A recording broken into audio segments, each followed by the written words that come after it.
To the bold analysis, ladies and gentlemen. Today, the 6th day of February 2025. Kindly subscribe to our channel, click the notification bell, and like our videos.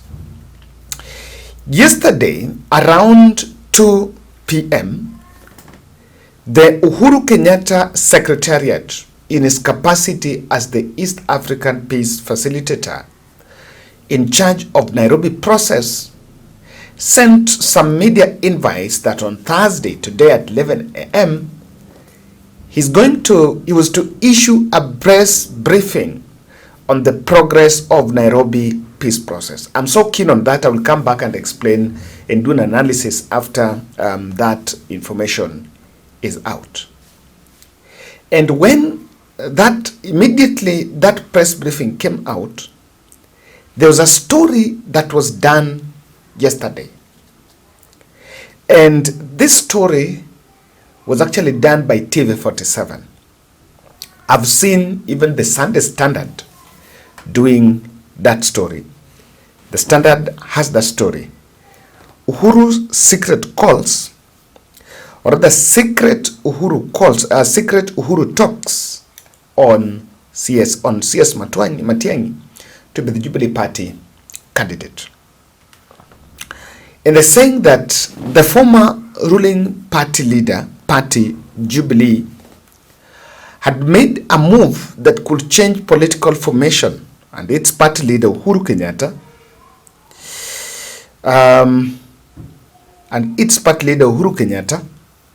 met with some leaders who are fronting a Fred Matiang'i's presidential candidature in 2027.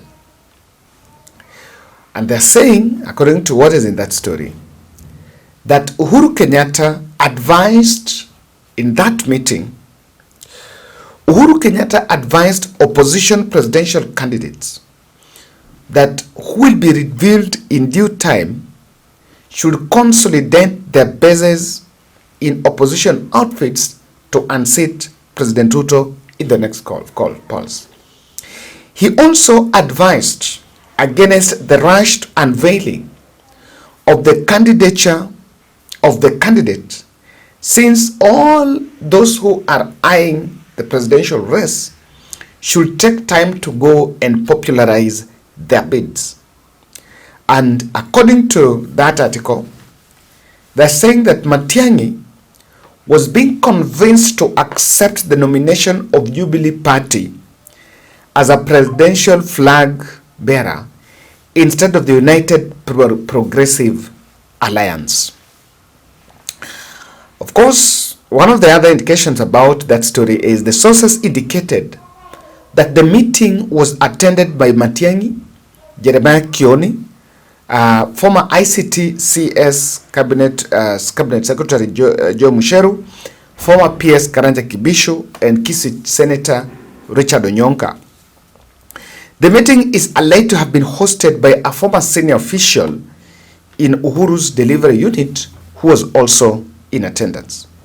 When asked about this development, the Jubilee Secretary General Jeremiah Kioni never declined nor confirmed attending such a meeting. The plan is to have all the principal players in the proposed coalition to strengthen the individual political parties so that they can choose the most formidable presidential candidate and running mate to face off with Ruto.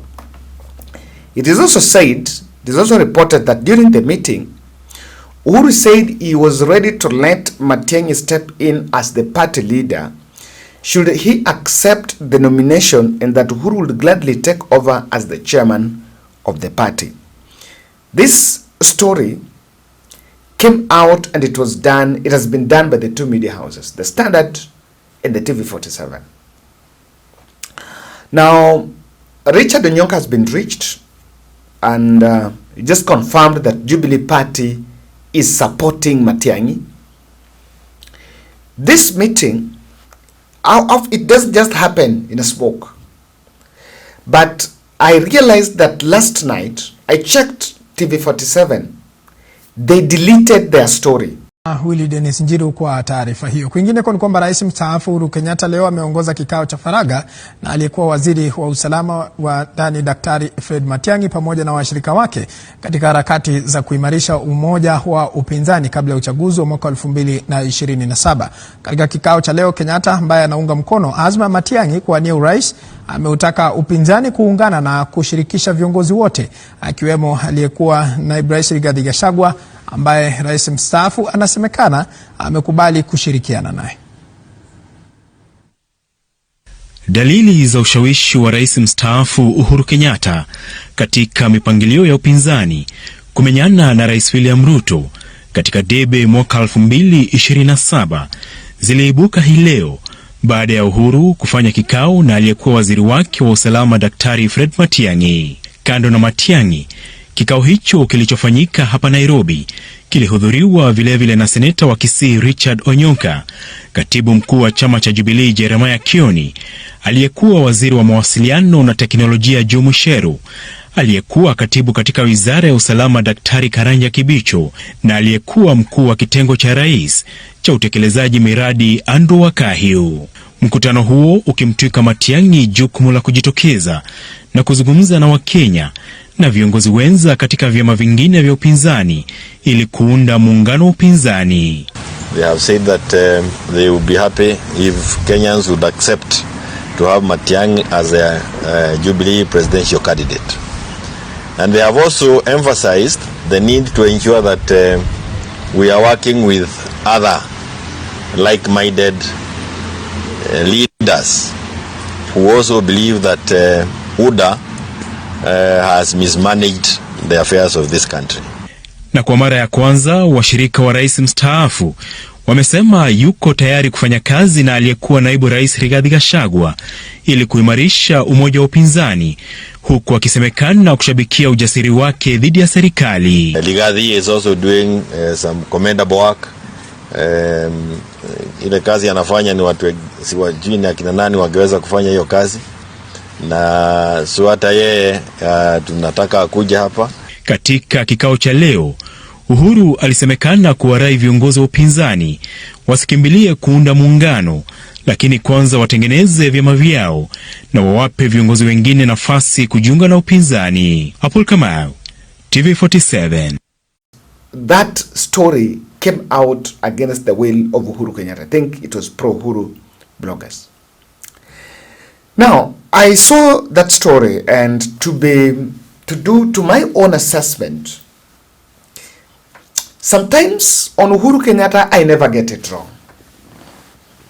Let me tell you, you can doubt me on anything, but for some reasons in my consistency on Uhuru Kenyatta, I never get it wrong. I told you in December that William Ruto Uhuru Kenyatta never handed over names to Uhuru Kenyatta to the cabinet.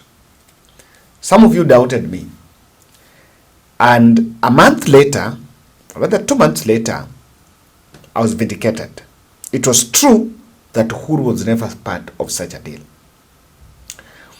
From where I'm seated, there was no such meeting as has been reported by the Standard or the K24 or the TV47. The only thing here is, immediately the state realized that Uhuru Kenyatta was called a press briefing. They decided to create a diversion. And this story was created from the corridors for some objective. And in fact, I'll demonstrate to you that those who created this story was created with some objective. It was pulled down, and Uhuru Kenyatta protested. Uhuru Kenyatta team protested about that story. It was pulled down by TV47, but I'm seeing Standard have that story. I think I should get even the story by TV47. I think I got it somewhere. Listen to this. Now, this is the story they pulled down. But Standard have the screenshot of the article. So this was created as a diversion. And I want to tell you why I clearly see that it is done with some bad, with some objective. Kindly subscribe to our channel. I want to say this. First, there is something I don't agree with, which will be the position that Jubilee Party, because Jeremiah Kioni has come out in public and said Jubilee is going to endorse Matiang'i. Now, that article is saying that Jubilee was demanding Matiang'i to stop, to leave that Upper party and get Jubilee to be endorsed as the party of Jubilee. Now, this is the perception that someone wants to create. I don't think Uhuru Kenyatta is naive. I don't think he's a bit naive to that extent that he would want Matiang'i to drop Upper for Jubilee. Jubilee can endorse Matiang'i, and Jubilee must not have a presidential candidate, even as things stand. And that Upper party is giving Matiang'i the image of Kisii. Of course, it's owned by Kisii, from the Kisii region. But before I explain why that story was done on a bad note, I want to say this. I think this is the right analysis to say it. William Ruto is back in the campaign trail. For the last 9 years that he was in government with Uhuru Kenyatta, he campaigned. For the first 2 years that he's been in government, he's been campaigning. I have seen Rigathi Gachagua hold radio interviews with Mulembe stations. Today, it was Kalonzo Musyoka's turn. Not so bad. But those who want to face Ruto, politics, our politics is 50%, of course, 60% perception. William Ruto is creating a perception, and of course using the state machinery to create a perception that even as things are hostile in government, he still have traction of the people. You need to look at the trip in Wajir, the way numbers are mobilized. Now, Matiang'i cannot comfortably spend time in the US. We are 2 years to the general election, and his candidature is just explained in the media corridors. That can't be it. Kalonzo Musyoka cannot just wait for press briefings in Karen, but is not going to the ground. Rigathi Gachagua is spending more time meeting people in Wamunyoro. And Rigathi Gachagua is consolidating a party. Amongst all those that once seat Ruto, I wish Rigathi was the one that would go to the ballot. But of course, that fate is not yet clear. It's not yet clear. But you can see he's trying. But I also believe it is time that Rigathi steps out of Mount Kenya and go out. In the church service in Kambani. Go to Nyanza. Let's see. Go to Western. Go to Northeastern. Come to Nairobi. It is also time that people get out of. You see what the president have done. He's realized Nairobi is an no-go zone for him. He's also realized, secondly, that Central Kenya is a no-go zone for him. So what he has done is gone to the Western. After Western, Amenda, Northeastern. For Northeastern, I understand he will be going to the coast. So, but what was, let's go back. The objective of this story were these 4 or 3. Someone wants to portray, in fact, number one, they knew that Uhuru Kenyatta will appear in media today. So this story was supposed to be, to emerge and to trend, so that they find a way to ask Uhuru Kenyatta whether Uhuru Kenyatta is supporting Matiang'i. No, Uhuru Kenyatta have not said himself, hajasema mimi na support Matiang'i. But his allies have confirmed that. So they wanted to, someone wanted to create this as an agenda. So that when Uhuru comes and issues that press briefing, that question will emerge, or he will be under pressure to respond.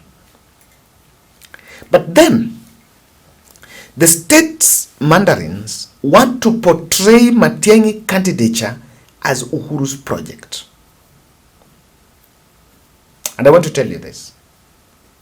This is what the state wants, because 2027, President Ruto has decided, and it is undeniable fact, that Ruto is not coming to Mwananchi with a track record. No. No. The roads he's talking about, next year, when he is going to move around the country, he's not going to talk about those roads. Remember, just the other day, he was still promising Mandera Wajir of that road, that Mandera Wajir highway. That is not going to be. He's not going to portray, he's not going to bring that. What he's going to use is the tribal card. And because he's realized that Matiang'i, and when you look at several Twitter polls that have been done online, the middle class, who I believe are the people that are mostly in Twitter, are, when you do Twitter poll between Matiang'i, Kalonzo, Ruto, who will people pick? People pick Matiang'i ahead of Kalonzo. So he's realized that if there is a candidate that can have a sweeping power, even in the middle class, and really shake his 2027 bid, is Matiang'i.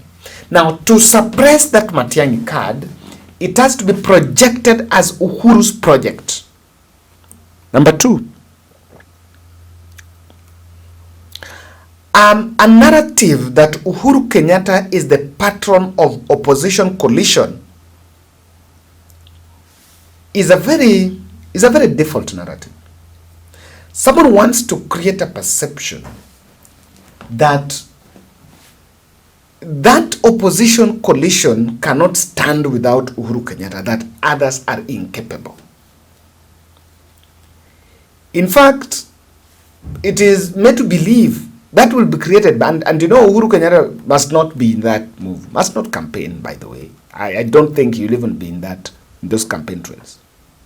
So that if Uhuru is not with them, if Uhuru is not with Rigathi, Kalonzo and the team, they cannot make it. And Uhuru is being brought in the limelight so that they find someone to attack. Next year, if Uhuru Kenyatta does not endorse William Ruto, and Raila Odinga fails to get AU, Raila Odinga will be back in the country and will be another presidential candidate in the making. And I can tell you through that, William Ruto will get back to default setting and attack anyone and anything who he will think is not up to support his bid. The narrative of Uhuru is endorsing Matiang'i is a chaotic card. Remember, that position wing has Martha Karua, has Kalonzo, has everyone. Now, if someone already want to say that, okay, Uhuru is the patron and is endorsed to Matiang'i, so you others, you don't care. You don't matter. Uhuru has decided. Now, that is supposed to create chaos there, and I don't trust that story. And I believe it was just cooked in these corridors for some purpose. Maybe not. But I believe, let's wait and see. Thank you.